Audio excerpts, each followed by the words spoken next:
అందరికీ నమస్తే. మంచి కార్యక్రమం, నిజంగా చర్చ జరగాల్సిన సందర్భం. అందరూ మాట్లాడారు, శశిధర్జీ మాట్లాడారు, సాయి గారు అందరూ మాట్లాడారు. ఎవని పాలైంది తెలంగాణ అంటే తుకుడేలా పాలవుతోంది. అంటే వాళ్ళ చేతుల్లోకి తీసుకునే ప్రయత్నం చేస్తున్నారు. ఎవరు కూడా నిజంగా తెలంగాణ ఉద్యమకారులు కాదు సార్. ఇందాక చెప్పారు మురళి సారు, ఇక్కడ ఉన్న వాళ్ళం నిజమైన ఉద్యమకారులం. ఒక ఆంధ్ర మీడియా సంస్థలో పనిచేస్తున్నా నేను. రెండో తెలంగాణ ఉద్యమం తీవ్రంగా ఉన్న సమయంలో ఆంధ్ర పేరుతోనే ఉన్న ఒక మీడియా సంస్థలో పనిచేస్తూ గలమెత్తిన నేనే కాదు చాలా మంది. ఇప్పుడు ఆశ్చర్యం వేస్తుంది, వీళ్ళందరూ తెలంగాణ నీ అబ్బ జాగిరా, ఏయ జాగిరా, నాది తెలంగాణ, నేను కొట్లాడినా అంటుంటారు. ఎక్కడున్నారు వీళ్ళంతా అనిపిస్తోంది. ఇంకా రీసెంట్ గా నాగేశ్వర్ సార్ చెప్పారు, ప్రొఫెసర్ కాదు, సిపిఎం నాగేశ్వర్ సమైక్యవాది. ఎన్నడూ కూడా ఆయన ఎప్పుడు జై తెలంగాణ అన్నది లేదు, ఉద్యమంలో పాల్గొన్నది లేదు, సమైక్యవాది. ఇప్పుడు ఆయన ఏంటి, ఇంకా జర్నలిజంలో ఓయూలో జర్నలిజం లెక్చరర్ ఆయన, జర్నలిజం పాఠాలు రాశారు ఆయన, జర్నలిజం విలువలు రాశారు ఆయన. కానీ సోర్స్ లేకుండా ఏది పడుతుంది మాట్లాడతారంట. ఆయన రాసిన పాఠాలు, ఆయన రాసిన సిలబస్, ఆయన చెప్తున్న పాఠాలు అవి జర్నలిస్టులకి ఏంటంటే ఏది పడుతుంది మాట్లాడొచ్చు.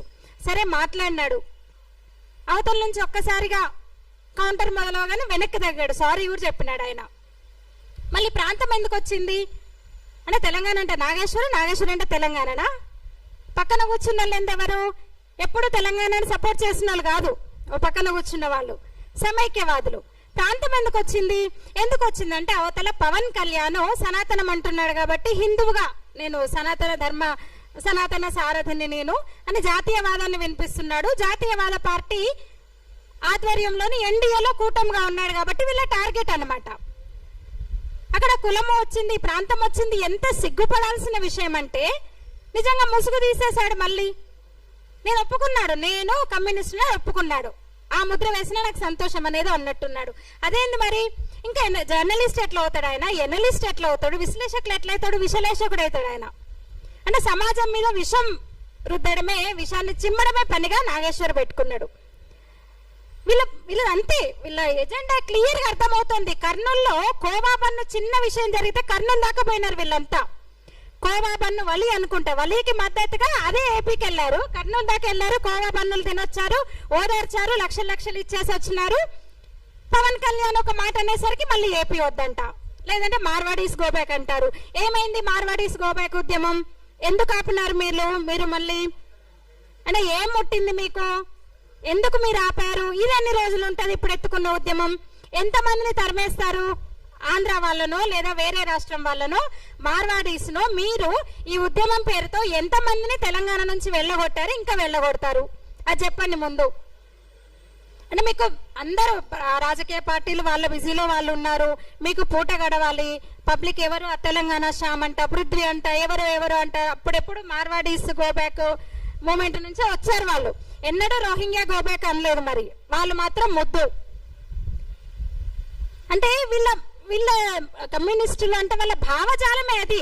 అప్పుడు టాటాలు బిర్లాలు, ఇప్పుడు అదానీలు అంబానీలు ఏం చెప్తారు, ఆ కేజ్రీవాల్ అనగానే అంటే వాళ్ళకి ఒక పిక్చర్ కనబడగానే వాడు మేధావులాగా కనిపిస్తాడు. వీళ్ళలాగా మాటలు తప్ప చేతులు ఉండవు, నెత్తిన పెట్టేసుకుంటారు. ఢిల్లీని ఒక దాదాపు 15 ఏళ్ళు దారాదత్తం చేసి ఢిల్లీని సర్వనాశనం చేశారు. అంటే అలా మాట్లాడే వాళ్ళని మీరు కాక్రోచ్ జనతా పార్టీ అనగానే మళ్ళీ ఒక హడావుడి చేశారు. ఏం ఉండదు, పోనీ ఏం కావాలి, మీరు ఏం ఎక్స్పెక్ట్ చేస్తున్నారంటే మా నాయకుడు ఇట్లుండాలని చెప్తారు. వాళ్ళ నాయకులు ఎట్లుంటారు, వాళ్ళ పార్టీ ఎట్లుంటుంది, వాళ్ళ సిద్ధాంతం ఎట్లుంటుంది అంటే ఇది. సనాతన ధర్మాన్ని నిర్మూలిస్తానన్న స్టాలిన్ పార్టీ వాళ్ళకి కావాలి. రోహింగ్యాలను, ముస్లింలను నెత్తిన పెట్టుకుంటున్న మమతా బెనర్జీ లాంటి వాళ్ళు కావాలి. కేజ్రీవాల్ లాంటి వాళ్ళు కావాలి. కేజ్రీవాల్ నెత్తిన పెట్టుకున్నందు వల్లే కదా నిజంగా అవినీతి మీద పోరాటం చేసిండ కేజ్రీవాల్. ఏమైంది, ఎంత మిస్యూజ్ అయింది అసలు, ఎంత విలాసాలు అనుభవించాడు ఒక సీఎంగా. నేను సామాన్యుణ్ణి, నేను ఆ పంట వచ్చిన వ్యక్తి ఏం చేశాడు? వాళ్ళ ఇన్నిటికి కారణాలు, ఈ రుగ్మతలకి, పరిస్థితులకు వీళ్ళ వల్లే. మాట్లాడితే అదాని అంబానీ అంటారు. మరి ఏం చేస్తారు మీరు అంటే ఏముండదు చెప్పడానికి. అట్లా చేసే కదా పరిశ్రమలన్నీ. ఒకప్పుడు వెస్ట్ బెంగాల్, కోల్కతా అంటే పరిశ్రమలకు వసూలు చేస్తారు, అంతే, ఏమీ చేయరు. ఇందాక అన్నారు బుద్ధదేవ్ భట్టాచార్య, మా కార్యకర్తల నుంచి మిమ్మల్ని కాపాడుకుంటా మీరు వచ్చి పరిశ్రమలు పెట్టండి అంటే పరిశ్రమలు పెట్టండి అని వెస్ట్ బెంగాల్ ముఖ్యమంత్రి ఆహ్వానించాడంటే అర్థం చేసుకోవచ్చు. స్వతంత్రానికి ముందు నుంచి కూడా పరిశ్రమలకు కేర్ ఆఫ్ అంటే పరిశ్రమలకు ముఖ్య కేంద్రం అంటే కోల్కతా, వెస్ట్ బెంగాల్. ఒక్క పరిశ్రమ కూడా లేదు 30 ఏళ్ల వాళ్ళ పాలనలో, కమ్యూనిస్టుల పాలనలో. అంటే ఏంది, వీళ్ళు కోరుకున్నది ఇదే. ఇంకా ఏమంటారు, కార్మిక సంఘాలు కార్మికులను రెచ్చగొట్టడము, కర్మాగారాలను మూసేయించడము, పరిశ్రమలను మూతపడేయడము, వీళ్ళు మాత్రం వసూలు చేసుకోవడం. మరి అందుకే నమ్మరు ఎవరు ప్రజలు. అయిపోయింది ఇంకా 2 రోజులే ఇది కూడా. కానీ వాళ్ళ వ్యూహం ఉంది, నిజంగా కూడా ఒక స్ట్రాటజీ ఉంది. దీన్ని ఎప్పటికప్పుడు తిప్పికొట్టాలి జాతీయవాదులుగా. ఇంకా జర్నలిజం గురించి, జర్నలిస్టుల గురించి అంటే ఎంత తక్కువ మాట్లాడితే ఎంత మంచిది అనిపిస్తుంది.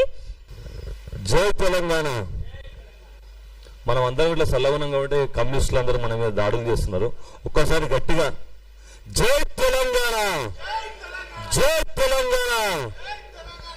ఈరోజు తెలంగాణ రాష్ట్రంలో నిజంగా కూడా మనం అన్ని విధాలుగా అన్ని కోల్పోతున్నాం.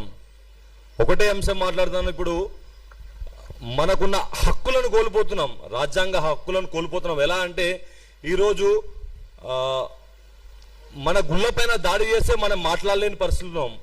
మన గుళ్ళపైన దాడి చేసిన వారిని పట్టుకొని పోలీసు వాళ్ళకి అప్పచెప్తే వాళ్ళు పిచ్చి వాళ్ళు అంటున్నారు. అంటే ఇదంతా మనం వినుకుంటా ఊరుకుంటున్నాం కదా, వాళ్ళు ఇంకెక్కువ దాడులు చేస్తున్నారు. అదే కాకుండా ఆవుల పైన ఘోరమైన దాడులు జరుగుతున్నాయి. బక్రీద్ పండుగ ముందు నేను ఒక 15-16 సంవత్సరాల నుంచి గోరక్ష చేయడం జరుగుతుంది. గోరక్షలో ఎప్పుడు ఆవుల బండి పట్టుకొని పోలీస్ స్టేషన్ తీసుకొస్తే కేసులు చేస్తుండే. ఈ రోజు తెలంగాణ రాష్ట్రంలో ఈ కాంగ్రెస్ ప్రభుత్వం వచ్చిన తర్వాత, ఈ రేవంత్ రెడ్డి గారి ప్రభుత్వం వచ్చిన తర్వాత ఈ రాజ్యాంగాన్ని కుప్పతొట్టులు వేసినట్టు చేస్తున్నారు. ఎందుకంటే యాక్టులు ఉన్నాయి, అన్ని యాక్టులు ఉన్నాయని, చట్టాలు ఉన్నాయని చట్టాలను పక్కన పెట్టి ఈ బక్రీద్ పండుగకు ఆవులను యథేచ్ఛగా వందలాది వేలాది ఆవులను మా కళ్ళ ముందే పోలీసులు మరియు అధికారులు, వెటర్నరీ అధికారులు, పోలీసులు తీసుకొని హైదరాబాద్ తరలించడం జరిగింది. ఈ విషయాన్ని చాలా చోట్ల మేము మాట్లాడడం జరిగింది. కానీ ఏం లాభం లేకుండా పోతుంది. ఎందుకంటే మనం మాట్లాడే మాటల్లో ఒకరోజు ద్వారా మాట్లాడుతున్నాం, ఇట్లా యూనిటీగా మాట్లాడలేకపోతున్నాం.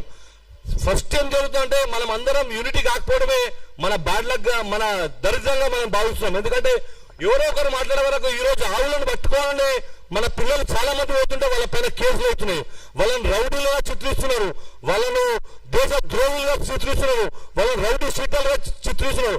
వాళ్ళు అడిగేది ఆవు. ఈరోజు ఆవు ఏంటంటే ఆవు కోసం గోరక్ష చేసే వాళ్ళ పైన కేసులు, వందలాది కేసులు అయినాయి. రీసెంట్ గా మొన్న మహేష్ వాళ్ళ పైన 20 మంది మీద కేసులు అయినాయి. వాళ్ళు రాత్రుల పూట వాళ్ళ ఇంటి సంసారాన్ని పక్కన పెట్టి నా గోమాత చనిపోతుంది, నా గోమాతను కాపాడుతానని పోతున్న వ్యక్తుల పైన కేసులు చేశారు. ఎక్కడ వెళుతుంది ఈ రాజ్యాంగం? ఎక్కడ పోతుంది తెలంగాణలో రాజ్యాంగం? రేవంత్ రెడ్డి గారు మీరు సార్ చెప్పినట్టు వాళ్ళ సారేమో పట్టుకొని తిరుగుతాడు, రాజ్యాంగాన్ని పట్టుకొని తిరుగుతాడు. కానీ ఈ రోజు తెలంగాణలో మాత్రం అది అమలు పరచలేని పరిస్థితిలో ఉన్నాం. ఈ రోజు ఎంఐఎం పార్టీ వాళ్ళు దర్జాగా మేము స్మగ్లింగ్లు చేస్తామని ఎమ్మెల్యేలు వచ్చి రోడ్ల పైన తిరుగుతున్నారు. వారి పైన కేసులు చేయని ఈ ప్రభుత్వం ఇవాళ హిందువుల పైన ఎందుకు కేసులు చేస్తుంది?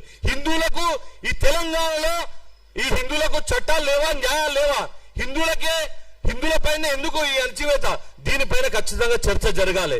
ఎందుకంటే మనం మాట్లాడకుంటే రాబోయే రోజుల్లో మన పిల్లలకు అస్తిత్వాన్ని కోల్పోతున్నాం. మనం హిందువులుగా ఆ రోజు తెలంగాణ ఉద్యమంలో చేసింది ప్రతి ఒక్కరు కూడా హిందూవాదంతో ఉన్న వాళ్ళు తెలంగాణ రావాలని కొట్లాడడం జరిగింది.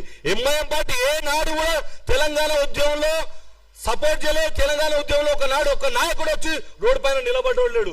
కాంగ్రెస్ పార్టీ నాయకులు ఆ రోజు ప్రభుత్వాన్ని నిర్వహిస్తున్న వాళ్ళు కూడా ఏ రోజు కూడా తెలంగాణ రావాలని చెప్పి కొట్లాడినోళ్ళు లేరు. కానీ ఈ రోజు తెలంగాణ రావాలని కొట్లాడి ఈ రోజు తెలంగాణ ఉద్యమకారుల మీద హిందువుల పైన కేసులు జరుగుతున్నాయి. మనం అందరం చూస్తాం. దయచేసి దీనిపైన పెద్ద చర్చ జరగాలి. అదే కాకుండా చాలా విషయాలు, ఎందుకంటే ఇంతమంది పెద్దవాళ్ళు ఉన్నారు, వీళ్ళందరి ముందు నేను ఎక్కువ మాట్లాడితే బాగుండదు. అన్న వాళ్ళు అందరు ఉన్నారు, వాళ్ళందరూ మాట్లాడుతూ నాకు ఈ అవకాశం ఇచ్చిన జర్నలిస్ట్ ఫోరానికి, తెలంగాణ జర్నలిస్టు సంఘానికి ధన్యవాదాలు.